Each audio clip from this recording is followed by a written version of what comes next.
नमस्कार सभी छात्राओं को। आज कक्षा 9 विषय हिंदी इकाई 5 पाठ 5 स्वराज्य की नींव, लेखक विष्णु प्रभाकर। एकांकी, ये एकांकी है। शीर्षक स्वराज्य की नींव, उसी की चर्चा आज हम करने के लिए जा रहे हैं। तो स्वराज्य शीर्षक, अपना राज्य, नींव। नींव मतलब गुजराती में આપણે કહીએ છીએ ને પાયો, वही। तो यहाँ पर लेखक विष्णु प्रभाकर है। एकांकी मतलब एक अंक वाला, एकांकी मतलब एक अंक वाला ये नाटक है। तो पहले तो हम हमारे जो लेखक है विष्णु प्रभाकर, उसी के बारे में हम देख ले। तो मुजफ्फर नामक जिले में एक मिरनपुर नामक गांव, उसमें हमारा लेखक विष्णु प्रभाकर का जन्म हुआ है। मुजफ्फरपुर के अंतर्गत ही प्रारंभिक शिक्षा वहां पर, बाद में वे दिल्ली गए। दिल्ली भी उन्होंने सन 1974 में दिल्ली आ गए और तब से दिल्ली रहकर वे पूर्ण समय के लिए साहित्य की सेवा में लग गए। उन्होंने कई ऐसे उपन्यास, कहानी, निबंध, नाटक, एकांकी, काव्य संग्रह इत्यादि लिखे हैं। विष्णु प्रभाकर यहाँ पर उनकी जो प्रमुख रचनाएं हैं, ढलती रात, स्वप्नमयी उनके उपन्यास है। संघर्ष के बाद उनकी एक अच्छी सी कहानी भी है, नव प्रभात, डॉक्टर उनके नाटक है, प्रकाश और परछाइयां, 12 एकांकी, अशोक इत्यादि एकांकी संग्रह है। जाने अनजाने उनका एक संस्मरण या रेखा चित्र भी है। भाषा, हमारे जो लेखक है, हमारा एकांकीकार जो है विष्णु प्रभाकर, उनकी भाषा सरल, सहज, स्वाभाविक है। उन्होंने यहाँ पर प्रारंभ से ही देश प्रेम, राष्ट्रीय चेतना, समाज सुधार उनका मूल उद्देश्य रहा है। स्वतंत्रता प्राप्ति के बाद उन्होंने आकाशवाणी दिल्ली में केंद्र में नाटक निर्देशक के रूप में भी काम किया है। स्वतंत्र लेखन को अपनी जीविका का वे साधन मानते थे। मानवीय अनुभूतियों को, मानवीय संवेदनाओं को चित्रित करने का उनका भारी शौक था। उनकी रचनाओं में रोचकता, संवेदनशीलता इत्यादि हम देख सकते हैं। तो एक प्रस्तुत एकांकी के अंतर्गत विष्णु प्रभाकर ने एक ऐसी नारी पात्र का वर्णन किया है जो इतिहासों में अमर है। पुरुष ने ही केवल स्वतंत्र संग्राम में भाग लिया ऐसा नहीं, लेकिन यहाँ पर कुछ एक नारी पात्र भी है जिन्होंने अपना तप, त्याग, बलिदान देकर हमारा जो प्रथम स्वतंत्र संग्राम सन 1857 का जो स्वतंत्र संग्राम का जो इतिहास है, उसमें लक्ष्मीबाई के त्याग, तपस्या का वर्णन है। स्वराज्य की नींव रखने में उनकी एक महत्वपूर्ण भूमिका रही है।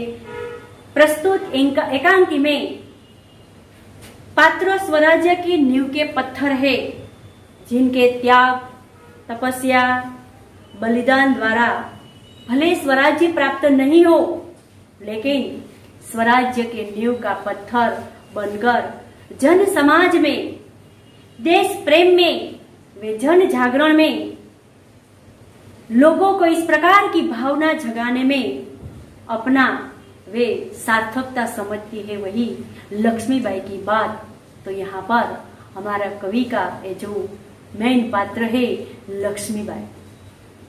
तो लक्ष्मीबाई के बारे में भी हमें देखे कि महादेवी वर्मा ने भी अपनी एक काव्य कृति के अंतर्गत निर्देश किया था। महादेवी वर्मा ने अथवा सुभद्रा कुमार चौहान ने, ये बूंदे लेके हर बोले में मुंह से हमने सुनी एक कहानी थी, खूब लड़ी वो तो खूब मर्दानगी भरी, खूब लड़ी वो तो झांसी वाली रानी थी। वही सुभद्रा कुमार चौहान जो हमारी एक कवयित्री है, उसी ने अपने काव्य के अंतर्गत इस प्रकार लक्ष्मीबाई एक वीरांगना के रूप में, एक योद्धा के रूप में उसने अच्छी तरह से चित्रित किया गया है। तो वही पात्र का वर्णन इस एकांकी में है। उसी के साथ उनके दो सखिया भी है, सुंदर और जूही और मुंदर, और पात्र है तात्या, रघुनाथ राव, सेनानायक। ये रंगमंच पर एकांकी है, रंगमंच पर एकांकी की रचना की जाती है। स्टेज पर भी कभी कभी कोई प्रोग्राम हो तो उसी वक्त हमें इस एकांकी रखे तो अच्छी बात होगी, क्योंकि एकांकी अत्यंत वे स्वतंत्रता, स्वराज्य, देश प्रेम जगाने का मिसाल देने वाली महारानी लक्ष्मीबाई, उसका जो एकांकी है वो बहुत ही हिंदी साहित्य के अंतर्गत सुविख्यात है। तो ऐसा एक प्रकार की जो एकांकी है स्वराज्य की नींव, तो उसी के बारे में आज हम चर्चा करेंगे। तो पहले तो यहाँ पर युद्ध भूमि का दृश्य दिया गया है। प्रारंभ में अपनी सखी जूही और लक्ष्मीबाई दोनों यहाँ पर पर्दे के पीछे से ये दोनों महिलाएं शुरुआत में रंगमंच पर प्रवेश करते हैं। दोनों लाल कुर्ती में है। स्टेज पर पर्दा उठता है, आक्रोश में इस प्रकार वे दिखाई दे रही है और सैनिक वेशभूषा में दोनों है। लक्ष्मीबाई, मेरे देखते देखते क्या से क्या हो गया जूही, झांसी, कालपी, ग्वालियर कहाँ गई, मंजिल है कि पास आकर भी वह हर बार दूर चली जाती है। एक झांसी, कालपी, ग्वालियर कहाँ, हाथ से निकल गया है मंजिल। यहाँ पर मंजिल शब्द भी दिया गया है। मंजिल मतलब लक्ष्य। यहाँ पर हमने स्वराज्य भी लिखा है स्वराज्य मतलब अपना राज्य। तो ये मंजिल किस पास आकर भी हर बार दूर चली जाती है। स्वराज्य को आते हुए देखती हूँ, परंतु दूसरे ही क्षण मार्ग में हिमालय अड़ जाता है। मार्ग में हिमालय अड़ जाना मतलब संघर्ष करना। यहाँ पर अड़ जाना मतलब संघर्ष करना। हमें स्वतंत्र प्राप्ति के लिए इस प्रकार का कालपी, झांसी, ये सब हाथ से निकल गए हैं, उसे फिर से प्राप्त करने के प्रयास करते हैं, लेकिन मार्ग में हिमालय अनेक प्रकार के संघर्ष, हमें यहाँ पर संघर्ष मिलता है, जिनके कारण हम उसे प्राप्त नहीं कर सकते। तो यहाँ पर शुरुआत में रानी लक्ष्मीबाई अनेक प्रकार की समस्याओं से भरी हुई हमें दिखाई दे रही है। यहाँ पर वे इस प्रकार आक्रोश में, चिंतित अवस्था में लक्ष्मीबाई हमारे सामने रंगमंच पर उपस्थित होती है। उसी वक्त जूही कहती है, कौन कहता है आप अकेली है महारानी, आप तो गीता पढ़ती है, फिर यह निराशा कैसी? गीता तो पढ़ती है, तू निराश क्यों बन गई है? निराश नहीं होना चाहिए। हर एक जीवन में कोई न कोई आशा के किरण होने वाली है। किरण रात के बाद सुबह और इस प्रकार दुख के बाद सुख। तो यहाँ पर निराश होने की कोई जरूरत नहीं है। लक्ष्मीबाई, मैं निराश नहीं हूँ। मैं जानती हूँ कि मैं जहाँ से लेकर ही रहूंगी, लेकिन क्या तुम यही नहीं जानती कि उस दिन बाबा गंगादास ने मुझसे क्या कहा था। यहाँ पर जूही और लक्ष्मीबाई दोनों बातचीत कर रहे थे। वहां पर गंगादास ने कहा था कि जब तक हमारे देश में छुआछूत, ऊंच नीच का भेदभाव नष्ट नहीं हो सकता, तब तक हम स्वतंत्र प्राप्त नहीं कर सकते। स्वतंत्र प्राप्ति करने के लिए हमें सेवा, तप, त्याग, बलिदान इत्यादि लेना चाहिए। इस प्रकार बाबा गंगादास, यहाँ पर बाबा गंगादास के शब्दों को भी महारानी यहाँ पर याद करती है और जूही को इस प्रकार कहती है कि हमें तो यहाँ पर नींव का पत्थर बनना है। क्या करना है? भूमिका तैयार करना है और स्वराज्य की नींव के पत्थर बनना है। तो यहाँ पर एक मुहावरा भी है कि नींव का पत्थर बनना मतलब किसी खास कार्य की शुरुआत करना। नींव के पत्थर बनना मतलब किसी खास कार्य की शुरुआत करना। इस प्रकार जूही और रानी लक्ष्मीबाई बातचीत कर रहे थे।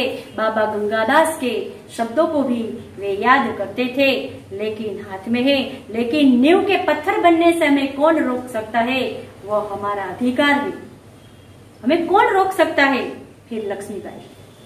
शाबाश मेरी कर्नल, तुम लोगों से मुझे यही आशा है कि स्वराज्य की नींव तुम जैसी नारियां बनने जा रही है, निश्चय ही महान होगा। मुझे इस बात की चिंता नहीं है मेरे जीवन में आता है या नहीं आता, लेकिन मुझे इस बात का दुख अवश्य है कि हमारे पास शक्ति है फिर भी हम दुर्बल है। हमारे पास तात्या जैसे सेनापति है फिर भी हमारी सेना में अनुशासन नहीं है। हमारे पास ग्वालियर का किला है फिर भी हम कुछ नहीं कर पा रहे हैं। क्यों? जानती हो क्यों? यहाँ पर लक्ष्मीबाई जूही के पास इस प्रकार अपनी चिंता व्यक्त कर रही है कि सशक्त सेना दल भी है, लेकिन हमारे सेना में अनुशासन नहीं है, शिस्त नहीं है। तू जानती है हम दुर्बल है। तात्या जैसे सेनापति भी है, लेकिन वे अनुशासन में नहीं है। हम कुछ नहीं पा रहे। हम इस प्रकार कुछ कर सकते नहीं है। इस बात का दुख मुझे हो रहा है। इस प्रकार जूही को रानी लक्ष्मीबाई बता रही थी। जूही, जानती हूँ महारानी, हम विलासिता में डूब गए हैं। तब तो वहां पर मुंदर का प्रवेश आता है। मुंदर आती। कौन कहता है कि हम विलासिता में डूब गए हैं? विलासिता में डूबे हैं राव साहेब बांदा के नवाब सेनापति तात्या। हम इस प्रकार विलासिता में भोग विलास, विलासिता का अर्थ क्या है? भोग विलास। हम भोग विलास में नहीं है। वो तो तात्या टोपे है बांदा का राव साहेब, लेकिन हम नहीं। जूही नहीं, मुंदर सेनापति नहीं। मुंदर मुस्कुराती हुई, ओ समझी, तुम तो उनका पक्ष लोगी। पक्ष लेना, पक्ष लेना मतलब तुम उसकी वफादारी करती है। पक्ष लेना, यहाँ पर पक्ष लेना इस प्रकार की बात बताई गई होगी कि तुम उसी का पक्ष लेने वाली है। लेकिन यहाँ पर क्यों पक्ष लेती है? क्योंकि नहीं, मैं पक्ष नहीं लेती, लेकिन जो तथ्य है इसको छिपाया नहीं जा सकता। सरदार तात्या राव साहब को अपने तन मन का वे स्वामी मानती है। कौन? जूही। इसीलिए मुंदर कहती है कि तुम उनका पक्ष लोगी। जूही कहती है नहीं नहीं। मुंदर कहती है तू तन मन धन से तात्या को क्या मानती है? स्वामी। क्योंकि जूही तात्या से क्या करती थी? प्रेम करती थी। जूही, हाँ मैं उनको अपना स्वामी मानती हूँ और मानती रहूंगी, लेकिन उससे भी अधिक मैं महारानी को अपना स्वामी मानती हूँ। तात्या को मैं स्वामी तो मानता हूँ, लेकिन इससे अधिक मैं हमारी महारानी लक्ष्मीबाई जो है ना, उसे मैं स्वामी मानती हूँ और महारानी से बढ़कर अपने देश में अपना स्वामी मानती हूँ। देश के लिए मैं सरदार को भी ठुकरा सकती हूँ और ठुकरा चुकी, ठुकराना, तिरस्कार करना, त्याग करना। मैं सरदार मतलब ऐसे स्वामी को भी मैं छोड़ देता हूँ देश के लिए, मेरे रानी लक्ष्मीबाई के लिए, मेरे देश के लिए मैं अपने सरदार को मैं ठुकरा देती हूँ, तिरस्कार कर देती हूँ। मुंदर जूही तो नाराज हो गई। मेरा यह मतलब नहीं था कि मैं केवल इतना ही कहता, चाहती थी कि जब तूने उन्हें अपना स्वामी मान लिया है तो तू उन्हें रोकती क्यों नहीं। तात्या को स्वामी मान लिया है, भोग विलासिता में डूबे हुए हैं, लेकिन हमारे देश की जो परिस्थितियां चल रही है, चारों तरफ बस ऐसे अंग्रेज लोग कालपी में, ग्वालियर में अपने इस प्रकार कब्जा जमाने का प्रयास कर रहे हैं, तो तू उनसे क्यों नहीं कहती। तो यहाँ पर वे इस प्रकार उसे तू क्यों रोकती नहीं है। लक्ष्मीबाई कहती हुई जूही ने उन्हें रोका है। मुंदर मैं जानती हूँ जब राव साहब ने कहने पर तात्या उसे नाचने के लिए बुलाने आए थे, इसने बुरी तरह से दुत्कार दिया। से राव साहब कहने पर तात्या उसे नाचने के लिए बुलाने आए थे, तब हमारी जो जूही थी ना उसे दुत्कार दिया था, मना कर दिया था कि मैं आपकी भोग विलासिता में जो डूबे हुए लोग हैं उसे मैं इस प्रकार मनोरंजन देने के लिए नहीं आऊंगी। ठुकरा दिया था, दुत्कार दिया था, धिक्कार कर दिया था। जूही हाँ रानी, मैं स्वराज्य के लिए नाच सकती हूँ, बराबर नाचती हूँ, पर विलासिता में डूबने के लिए अपनी कला को किसी के गले की फांसी नहीं बना सकती। गले की फांसी मैं नहीं बना सकती। मैं स्वराज्य के लिए नाचती रहूंगी, लेकिन ऐसे राजाओं के लिए नहीं। मुझको ऐसा करने के लिए कहते हैं, उनको मैं ठोकर ही मार सकती हूँ, दुत्कार देती हूँ। जो मुझे इस प्रकार नाचने के लिए कहे तो मैं ठोकर मार देती हूँ, मैं उसे यहाँ पर दुत्कार देती हूँ। लक्ष्मीबाई दीर्घ श्वास लेकर, उच्च श्वास ऐसे लेकर, ठोकर ही तो नहीं मार सकती जूही, यह दर्द तो हमें कचोट रहा है, कचोटना, ठोकर नहीं। ये दर्द हमें क्या कर रहा है, कचोट रहा है। जूही भाई साहब मैं औरों की बात नहीं जानती, मुझे आज्ञा दीजिए, मैं ठोकर मारने को तैयार हूं। मुझे आज्ञा दीजिए, मैं ठोकर मारने के लिए तैयार हूं। मुंदर और भी तैयार हूँ भाई साहब, चलो हम सब चलकर उनकी नींद हराम कर दे। हम सब चले उसके साथ, हमें उसे नींद हराम कर दे। नींद हराम करना, गहरी चिंता में डालना। सब चलो, हमें ऐसे राजाओं की नींद हराम कर दे। नींद हराम करना, गहरी चिंता में डालना। बाद में अब तो दुश्मन की ठोकर ही उनको उस नींद से जगा सकती है। दुश्मन की ठोकर जब लगेगी तब उसकी नींद हराम होगी, अब तो उसकी नींद हराम होने वाली नहीं है। इस प्रकार यहाँ पर लक्ष्मीबाई बता रही है। और बाद में यहाँ पर आगे देखे तो जूही दुश्मन की ठोकर ही, ये आप क्या कह रही है। लक्ष्मीबाई को बता रही है कि दुश्मन की ठोकर। लक्ष्मीबाई हाँ जूही, दोस्तों की ठोकर अविश्वास की खाई को और भी चौड़ा कर देती है। क्या तुम नहीं जानती कि हम एक दूसरे को किस दृष्टि से देखते हैं। क्या ऐसी स्थिति में मेरे कुछ कहने से शंकाओं की घटा और भी गहरी उठ जाएगी। संघर्ष के संघर्ष आप इस प्रकार ऐसे जो राजा है, जो भोग विलासिता में डूबे हुए हैं, उसे जगाने का प्रयास करो। संघर्ष की स्थिति और बढ़ती जा रही है। मुंदर भाई साहब ठीक कहती है। भाई साहब मतलब बड़ी बहन। जूही को मुंदर भी इस प्रकार कहती है, भाई साहब ठीक कहती है। यहाँ पर आगे कि यहाँ पर एक पायल और झंकार की और भी झनक उठेगी। पायल और झंकार की और भी झनक उठेगी। पायल, पायल मतलब नुपुर, पायल, पायल मतलब नुपुर।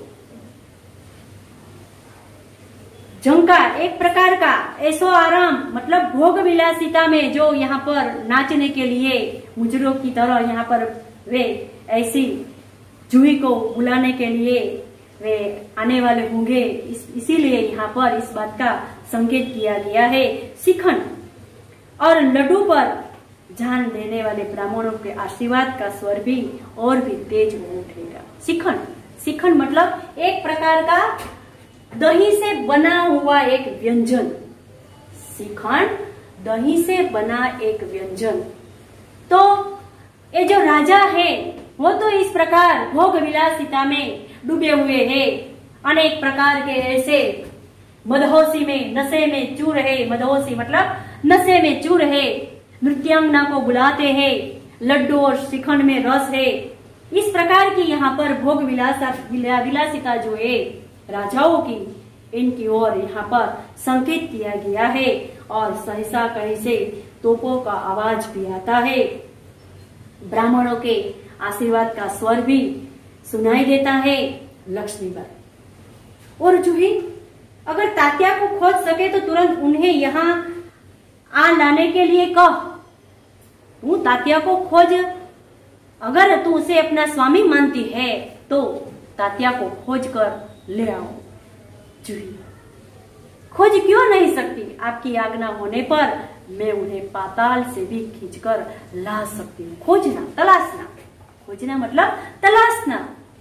यहाँ पर जूही कहती है कि आपकी आज्ञा है भाई साहब, बड़ी बहन की आज्ञा है ना, तो मैं कहीं और से पाताल से भी खींचकर ला सकती हूँ। पाताल से खींचकर लाना, किसी इच्छित वस्तुओं को कहीं से ढूंढ लाना। पाताल से खींचकर लाना, किसी इच्छित वस्तु को कहीं से ढूंढकर लाना। मैं कहीं से ढूंढकर लाऊंगी। जाने को मुड़ती है कि रघुनाथ तेजी से प्रवेश करते हैं। जूही जाती है किसे खोजने के लिए? तात्या को। इतने में वहां पर रघुनाथ का प्रवेश होता है। रघुनाथ राव, महारानी आपने सुना? एक समाचार लाकर यहाँ पर आए हैं। छात्राओं, वे यहाँ पर लक्ष्मीबाई को एक समाचार सुनाना चाहते हैं। कौन सा है? लक्ष्मीबाई, क्या रघुनाथ? रघुनाथ राव, महारानी जनरल रोज की सेना ने मुरार में पेशवा की सेना को हरा दिया।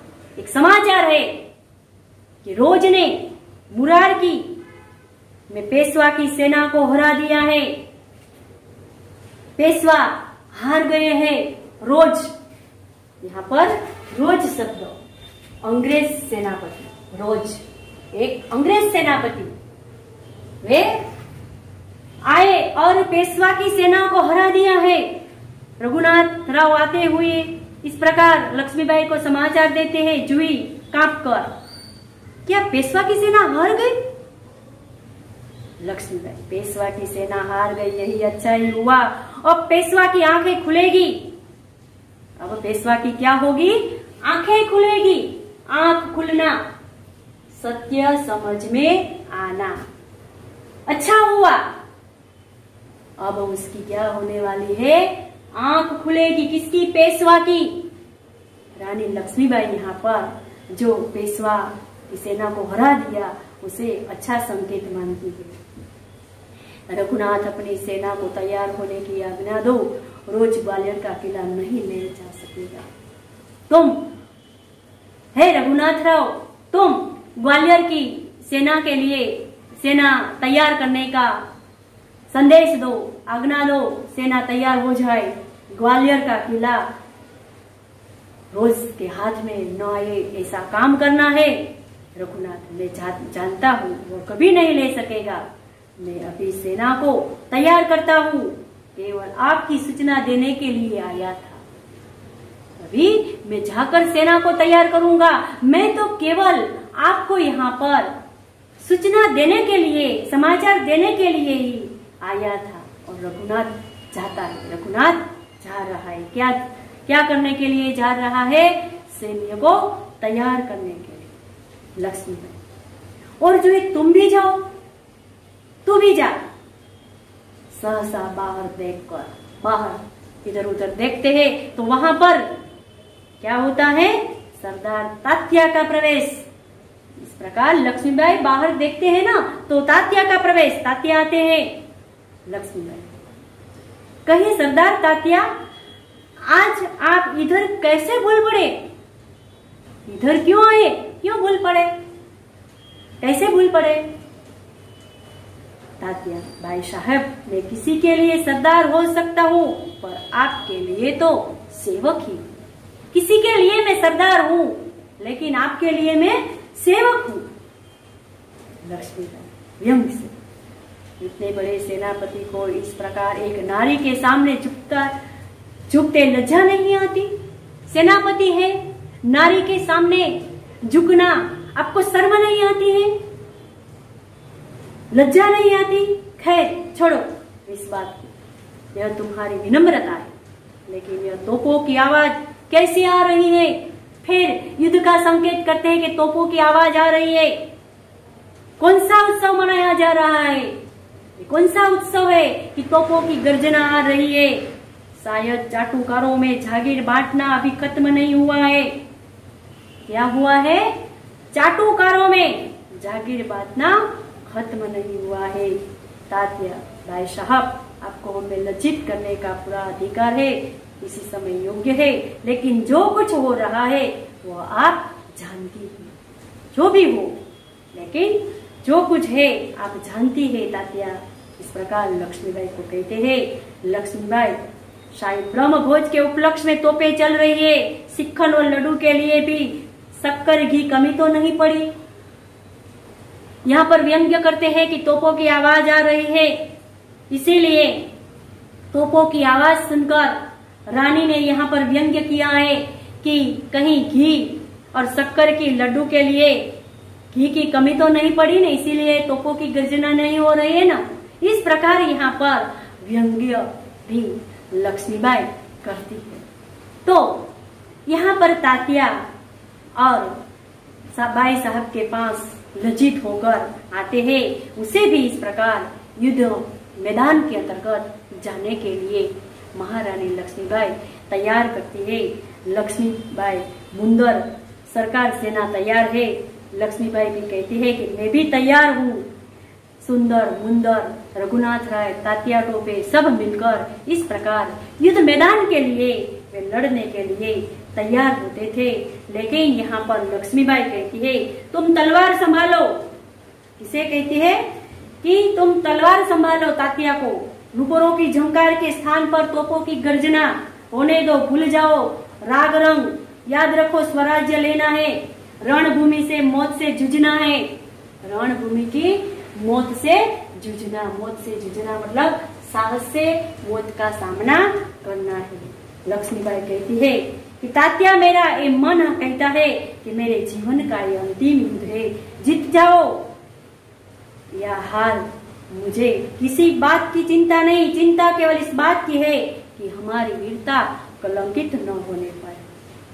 बाद में तात्या कहते हैं कि ऐसा आप मुझे आज्ञा दीजिए, प्रणाम करता है। तात्या भी जाते हैं। लक्ष्मीबाई भी सीधी युद्ध भूमि में जा रही है। तात्या चला जाता है। मुंदर कहती है कि मैं बराबर आपके साथ रहूंगी। जूही कहती है कि मैं तोपखाना संभालूंगी। इस प्रकार रानी लक्ष्मीबाई, जूही, तात्या और मुंदर सब इस प्रकार युद्ध भूमि में लड़ने के लिए जा रहे हैं। और रंगमंच पर यहाँ पर स्वराज्य की नींव का पत्थर बनने के लिए हर हर महादेव का आवाज सुनाई देता है। पृष्ठभूमि से बदलाते सब कहीं छा जाता है। धीरे धीरे शांति फैल जाती है। पृष्ठभूमि में गीता का पाठ का स्वर सुनाई देता है। और यहाँ पर इस प्रकार हमारी एकांकी पूर्ण होती है। यहाँ पर कुछ एक प्रश्न दिए गए हैं कि रानी लक्ष्मीबाई की चिंता का कारण क्या था। दूसरा प्रश्न, बाबा गंगादास ने रानी लक्ष्मीबाई से क्या कहा था। रानी लक्ष्मीबाई ने क्या प्रतिज्ञा की थी। जूही सेनापति तात्या का पक्ष क्यों लेती है। इसके बाद का प्रश्न, तात्या रानी लक्ष्मीबाई के सामने लज्जित क्यों उठी। इसके बाद यहाँ पर बड़ा प्रश्न भी है, 5-6 वाक्य में उत्तर। रानी लक्ष्मीबाई देशभक्त की एक अद्भुत मिसाल थी। समझाइए, एक वीरांगना थी। तप, त्याग, बलिदान की भावना हैं, वे इस प्रकार भोग विलासिता में डूबे हुए राजाओं को जागरूक करती है। इस प्रकार की बात यहाँ पर अच्छी तरह से लिख देना। तो ये प्रस्तुत एकांकी में रानी लक्ष्मीबाई के देशभक्ति की एक अद्भुत मिसाल थी, ऐसा प्रश्न भी पूछा जाता है। कुछ एक यहाँ पर रिक्त स्थान की पूर्ति यहाँ पर वह मिल सकता है केवल सेवा, तपस्या और खाली जगह से। तो खाली जगह में बलिदान। दूसरी खाली जगह, महासागर की डरावनी खाली जगह थपेड़े मारने लगती है तो लहरें। कौन कहता है कि मैं खाली जगह में डूब गए हैं? खाली जगह में विलासिता। कौन कहता है कि विलासिता में डूब गए हैं? मैं खाली जगह के लिए नाच सकती हूँ। स्वराज्य, खाली जगह में शू आवशे तो के स्वराज्य। हमारी खाली जगह कलंकित न होने पाए, वीरता। तो ये हुई खाली जगह की, रिक्त स्थान की बात। अब हम यहाँ पर इस प्रकार राज्य शब्द दिया गया हो, आगे स्व लगाने से स्व प्लस राज्य ले क्या होता है? स्वराज्य। उसी प्रकार स्व प्लस देश, स्वदेश। भाव प्लस यहाँ पर स्वभाव, स्व प्लस भाव। स्व प्लस तंत्र, स्वतंत्र। स्व प्लस जन, स्वजन। इस प्रकार यहाँ पर कुछ ऐसे उदाहरण के अनुसार शब्द भी बनाना है। अब एक प्रश्न यहाँ पर मैं आपको देती हूँ कि देशभक्ति नारियों के नाम लिखिए और स्वतंत्रता आंदोलन में जिसने बढ़ चढ़कर भाग लिया हो ऐसे नारियों का नाम का निर्देश आपको करना है। और यहाँ पर मैं ये पूर्ण करती हूँ। अस्तु।